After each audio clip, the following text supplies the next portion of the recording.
Hello students, मैं Nalin from JPIT Nalanda Bihar Sharif से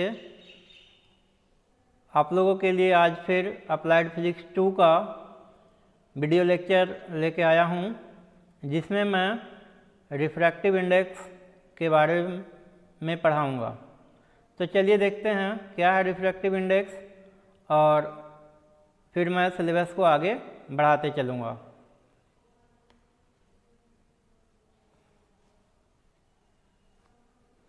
तो सबसे पहले कहता है व्हाट इज़ रिफ्रैक्टिव इंडेक्स, यानी कि अपवर्तक सूचकांक क्या है ना। तो देखिए इसका क्या है डेफिनेशन। तो कहता है the ratio of the speed of light in a vacuum to its speed in a specific medium, यानी कि हम कह सकते हैं रिफ्रैक्टिव इंडेक्स क्या है। तो प्रकाश के चाल का दो भिन्न माध्यमों में रेशियो है ना।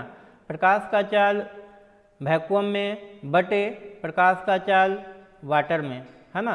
यानी कि यहाँ पे रिफ्रैक्टिव इंडेक्स कह सकते हैं it is a ratio of speed of light in a two different media. Hindi में देखते हैं निर्वात में प्रकाश की गति का किसी विशिष्ट माध्यम में गति से अनुपात है, यानी कि रिफ्रैक्टिव इंडेक्स क्या है। तो लाइट का स्पीड है, स्पीड का रेशियो है दो डिफरेंट मीडियम में। इसको अगर हम लिखना चाहें रिफ्रैक्टिव इंडेक्स को तो कैसे लिखेंगे। रिफ्रैक्टिव इंडेक्स को हम लोग इस तरह से n से डिनोट करते हैं और इसको लिखेंगे speed of light in vacuum divided by speed of light in medium.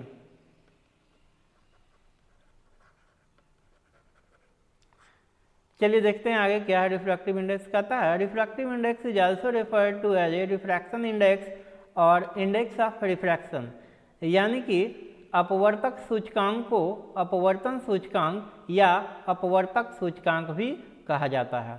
Next देखते हैं the speed of light in a medium depends on the properties of the medium, यानी प्रकाश का जो चाल होता है माध्यम के गुणों पर निर्भर करता है, यानी कि माध्यम का गुण ऑप्टिकली कितना रेयर है और ऑप्टिकली कितना डेंसर है, इसके ऊपर प्रकाश का चाल निर्भर करता है। In electromagnetic waves the speed is dependent on the optical density of the medium. कहता है विद्युत चुंबकीय तरंगों में गति माध्यम के ऑप्टिकल घनत्व पर निर्भर करता है। Optical density is the tendency of the atoms in a material to restore the absorbed electromagnetic energy. कहता है ऑप्टिकल घनत्व अवशोषित विद्युत चुंबकीय ऊर्जा को बहाल करने के लिए सामग्री में परमाणुओं की प्रवृत्ति है, यानी कि जो डेंसर मीडियम है वो स्पीड ऑफ लाइट को कम कर देता है क्योंकि उसके एनर्जी को वो एब्जॉर्ब कर लेता है। नेक्स्ट देखते हैं the more optically dense material is the slower the speed of light. वैकल्पिक रूप से सघन सामग्री जितनी अधिक होती है प्रकाश की गति उतनी ही धीमी होती है।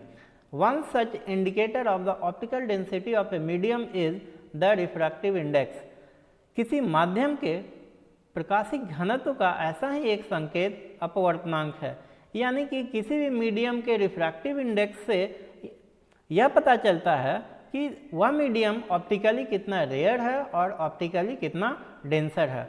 ज़्यादा डेंसर होगा तो निश्चित है लाइट का स्पीड कम होगा, रेयर होगा तो लाइट का स्पीड ज़्यादा होगा। अगर हम वैक्यूम की बात करें तो सबसे ज़्यादा लाइट का स्पीड वैक्यूम में होता है, लगभग 3 × 10⁸ मीटर पर सेकेंड के स्पीड से लाइट वैक्यूम में ट्रेवल करता है।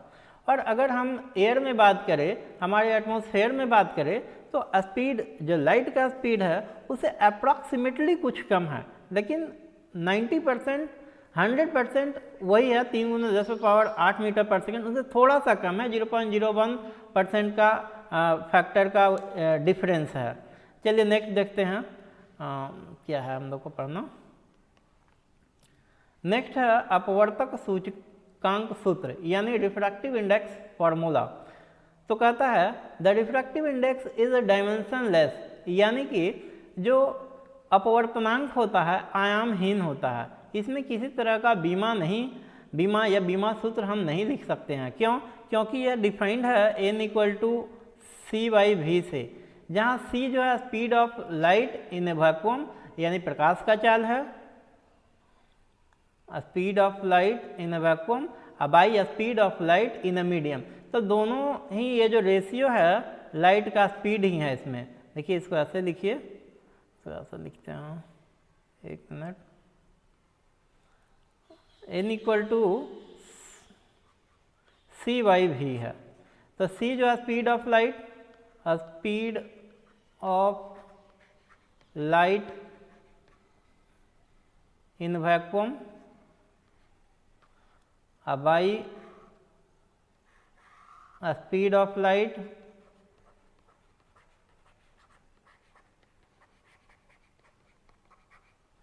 In medium.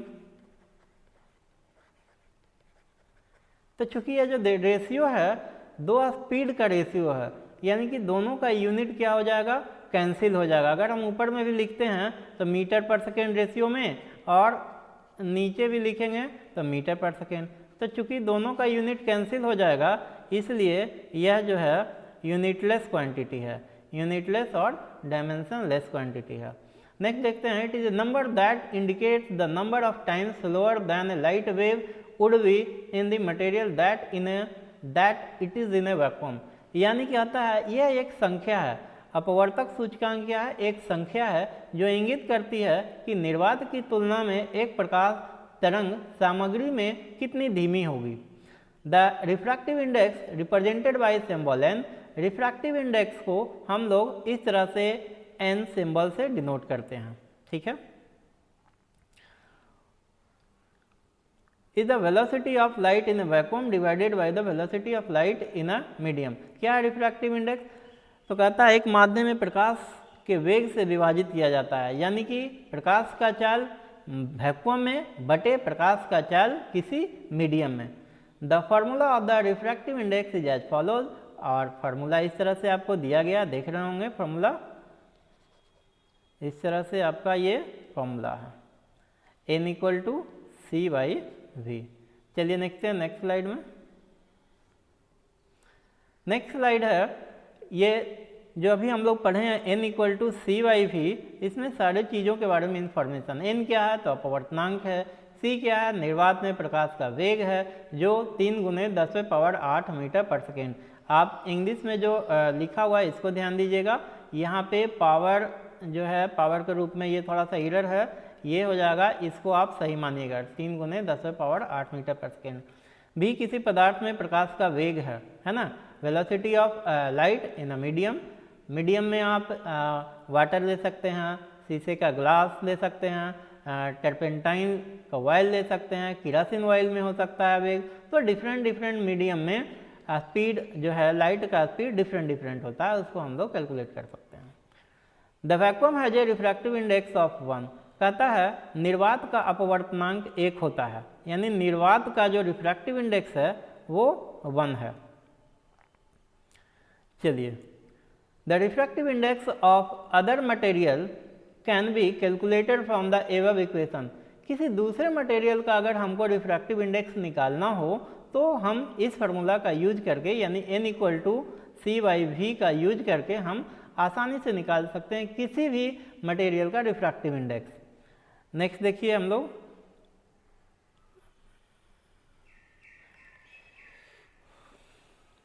higher the refractive index, the higher the optical density and slower is the speed of light।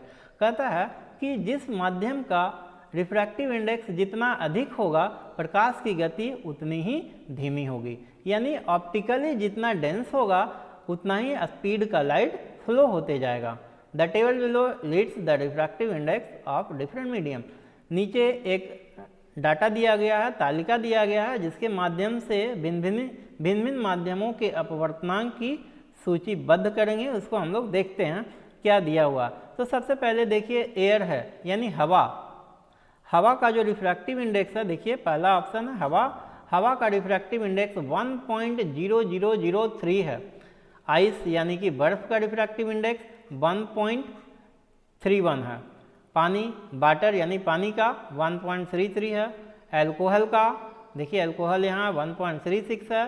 Kerosene का रिफ्रैक्टिव इंडेक्स 1.44 है। फ्यूज क्वार्ट्ज का 1.46 है। टर्पेंटाइन ऑयल का 1.47 है। बेंजीन का 1.50 है। उसी तरह से क्राउन ग्लास का 1.52 है। इसका मतलब क्या है, ये जो रिफ्रैक्टिव इंडेक्स धीरे धीरे बढ़ते जा रहा है, इसका मतलब ये है कि एयर के रिस्पेक्ट में जितने भी मीडियम हैं उन सभी का रिफ्रैक्टिव इंडेक्स ज़्यादा है। इसका मतलब उन सभी में प्रकाश का चाल क्या होगा, धीमा होगा। यानी ऑप्टिकली मीडियम जितना ऑप्टिकली डेंस होगा, स्पीड ऑफ लाइट उतना ही स्लो होते जाएगा। फिर है कैनेडा बैल्सम है 1.53, रॉक साल्ट है 1.454 है रॉक साल्ट का रिफ्रैक्टिव इंडेक्स। उसी तरह से कार्बन डाइसल्फाइड है, इसका 1.63 है। डेंस फ्लिंट ग्लास है, इसका रिफ्रैक्टिव इंडेक्स 1.65 है। फिर है रूबी भी एक मटेरियल है, इसमें हमारा रिफ्रैक्टिव इंडेक्स 1.71 दिखाता है। फिर सफ़ेद है, इसका रिफ्रैक्टिव इंडेक्स 1.77 है। और डायमंड है तो डायमंड का रिफ्रैक्टिव इंडेक्स सबसे अधिक है। तो देखते हैं हीरा कितना चमकता है। कारण क्या है, इसके अंदर यानी लाइट जो है अंदर ट्रेवल कर नहीं पाता है, यानी रिफ्लेक्ट हो जाता है। प्रकाश जो भी इसमें जाते हैं। तो देख रहे थे हम किस तरह से डायमंड का जो रिफ्रैक्टिव इंडेक्स है वो सबसे अधिक है 2.42। इसका मतलब हम कह सकते हैं कि डायमंड जो है ऑप्टिकली डेंस बहुत ज़्यादा है। देखते हैं नेक्स्ट स्लाइड में।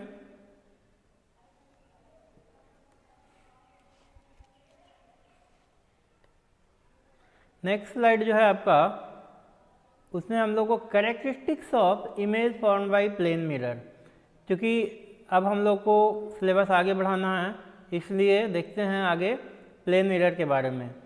प्लेन मिरर से बनने वाला जो इमेज होता है उसका क्या गुण होता है, यानी वो किस प्रकृति का होता है, किस नेचर का होता है, उसमें जो इमेज बनता है। हम लोग डेली अपना आईना देखते हैं, मिरर में अपना चेहरा देखते हैं, तो उसमें बनने वाले इमेज का क्या नेचर है, कैसा इमेज बनता है, देखते हैं। कहता है image is virtual and erect. जो मिरर में इमेज बनता है वो काल्पनिक और सीधा होता है। नेक्स्ट देखिए, एक minute. It is of same size as the object. जो ऑब्जेक्ट का साइज है उतने ही साइज का हमारा इमेज बनता है। अगर 1 फीट का हमारा ऑब्जेक्ट है तो इमेज का साइज भी 1 फीट का ही होगा।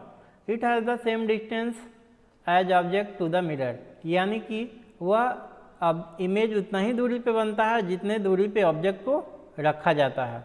अगर हम मिरर से 2 फीट की दूरी पे हम ऑब्जेक्ट को रखे हुए हैं तो इमेज का फॉर्मेशन भी मिरर से 2 फीट की दूरी पीछे में जाके इमेज बनेगा। It is laterally reversed. कहता है पार्श्व परिवर्तित होता है, यानी कि अगर हम ऑब्जेक्ट का यानी हम लेफ्ट हैंड को उठाएंगे तो हमें इमेज में राइट हैंड उठाते हुए प्रतीत नजर आएगा। The minimum length of the mirror required to form full size of image of the object is half the size of the object. कहता है कि किसी भी ऑब्जेक्ट का पूरा इमेज देखने के लिए जो मिनिमम मिरर का लंबाई होना चाहिए वो ऑब्जेक्ट का आधा होना चाहिए। इसका मतलब ये है कि अगर कोई 5 फीट का आदमी है, वह अपना पूरा इमेज देखना चाहता है मिरर में, तो कम से कम उसको 2.5 फीट का मिरर खरीदना होगा या 2.5 फीट का आईना रखेगा, तभी उसका पूरा इमेज उसका दिखाई देगा।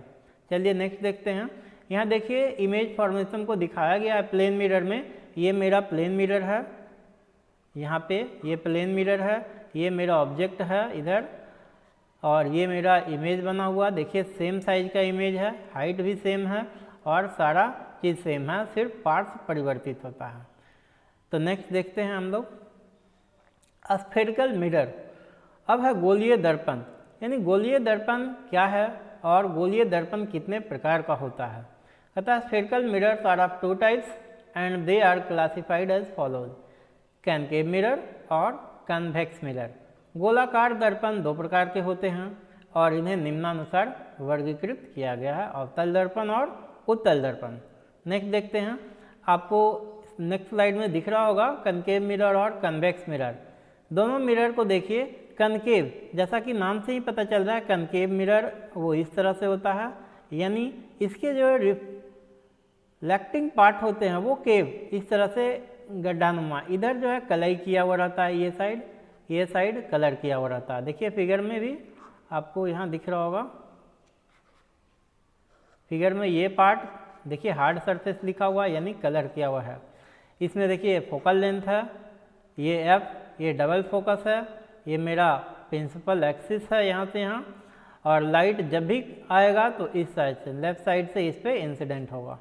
ये मेरा दिखाया गया रिफ्रैक्टिव सरफेसेस, यानी जो भी प्रकाश इस पे आएंगे रिफ्लेक्ट होकर के यहाँ से हमें वापस मिलेगा। तो चलिए देखते हैं, दूसरा है convex mirror. Convex mirror just इसका उल्टा है, वो इस तरह से बनेगा। इसका जो रिफ्रैक्टिंग सरफेस है वो उभरा हुआ पार्ट होता है इधर, और इधर कलर किया हुआ होता है। इसका जो भी फोकस और डबल फोकस है वो इस तरह से यहाँ दिखाया गया है आपको। चलिए तो ये मेरा इसमें प्रिंसिपल एक्सिस है, देखते हैं हम लोग नेक्स्ट स्लाइड में।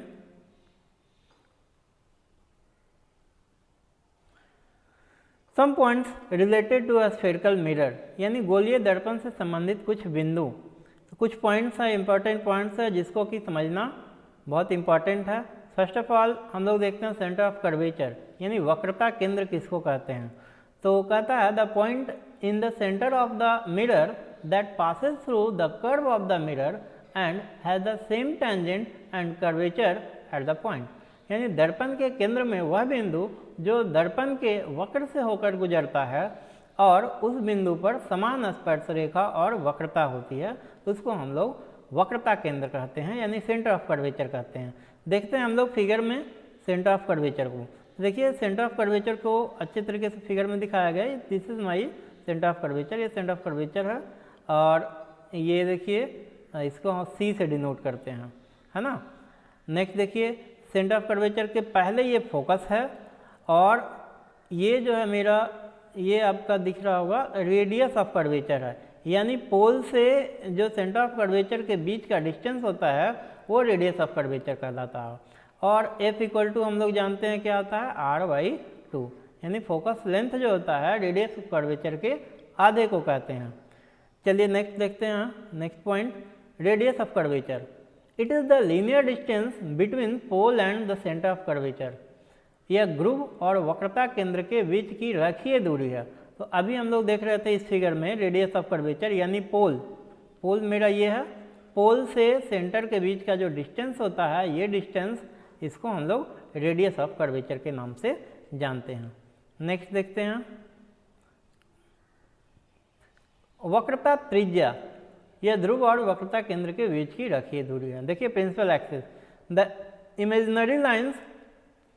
imaginary line passing through the optical center and the center of curvature of any lens or a spherical mirror, कहता है मुख्य दूरी किसी लेंस या गोलीय दर्पण के प्रकाशिक केंद्र और वक्रता केंद्र से गुजरने वाली काल्पनिक रेखा। देखिए फिगर में, यानी ये है मेरा मुख्य दूरी प्रिंसिपल एक्सिस, ये यहाँ देखिए लिखा हुआ होगा, ये देखिए प्रिंसिपल एक्सिस है, ये प्रिंसिपल एक्सिस है। पोल देखते हैं, the mid point of the spherical mirror, यानी पोल जो होता है स्फेरिकल मिरर का मध्य बिंदु होता है। देखिए फिगर में ये पोल है मेरा, यहाँ पे ये पूरा मिरर है, ये पोल है, पी से डिनोट करते हैं इसको, पोल को। नेक्स्ट पॉइंट हम लोग देखते हैं अपर्चर, कहता है an aperture of a mirror और lens is a point from which the reflection of light actually happens. It also gives the size of the mirror. ये जो डिस्टेंस होता है, यानी मिरर का जो साइज होता है, इसको हम लोग अपर्चर कहते हैं। यहाँ से देखिए इस फिगर में हम दिखाते हैं, यहाँ से ए बी जो दिख रहा है आपको मिरर का, वो अपर्चर है, पॉइंट ए और पॉइंट बी। देखिए ये पॉइंट ए है और ये पॉइंट नीचे बी है, ये अपर्चर है। नेक्स्ट देखते हैं हम लोग आगे अपर्चर के बाद।